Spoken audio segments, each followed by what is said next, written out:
Hello, my fellow adventurers. Welcome back to Speak English Today. Have you ever closed your eyes and imagined yourself walking through the streets of London, New York, or Sydney? But then you open your eyes and feel a knot in your stomach because you don't know if your English is good enough to survive? The fear of being misunderstood in a foreign country is real. It's called travel anxiety. Today, we are going to follow Alice on her journey. She had a dream, a suitcase, and a lot of fear, but she discovered a secret that changed everything. If you want to travel the world, subscribe now. Let's help Alice navigate her way to the Big Apple. Alice is 30 years old. She's a talented designer who loves colors and architecture. For years, her bedroom wall was covered with pictures of New York City, the bright lights of Times Square, the green grass of Central Park, and the yellow taxis. But Alice had a mental ghost. This ghost whispered, "Alice, what if the pilot makes an announcement and you don't understand? What if you get the wrong train and end up in a dangerous place? What if the waiter is mean to you because of your accent?" She felt like she was a prisoner in her own country. She studied English in school, but she felt her English was robotic. She knew how to say, "The apple is red," but she didn't know how to say, "Excuse me, my luggage is missing." This fear made her cancel 3 trips in 2 years. She was tired of watching other people's lives on Instagram. She wanted to live her own adventure. One night, Alice had a realization. She didn't need to be a poet, she needed to be a functional speaker. She decided to organize her English into 3 mental bags. Bag number 1, the airport and transit.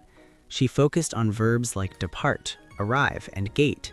She practiced listening to announcements with background noise to simulate a real airport. Bag number 2, the street and directions. She learned how to use turn left, straight ahead, and is it far?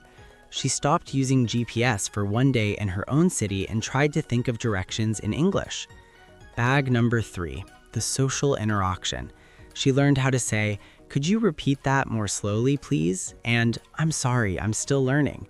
She realized that being honest about her English was a superpower, not a weakness. She also learned the K.I.S.S method. Keep it short and simple.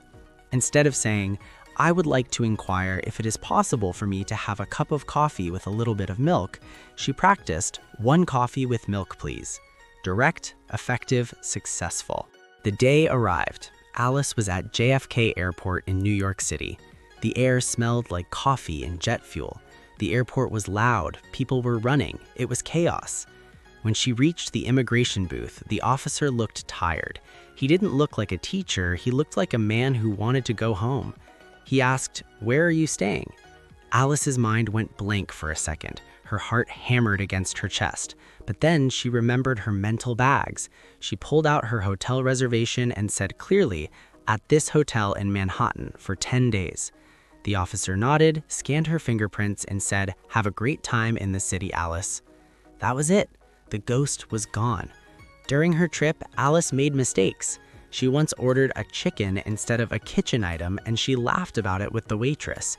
She realized that people in New York weren't judging her grammar, they were just trying to get their work done. Alice wasn't just a designer anymore, she was a world traveler. Alice's story is a reminder that the world doesn't require perfection, it requires presence. You don't need to speak like a native to explore the planet. You just need the courage to pack your mental bags and go. Don't let your dreams collect dust. Start building your survival kit today. You are much stronger than your fear. Thank you for listening to Speak English Today. If Alice can do it, you can too. Question of the day.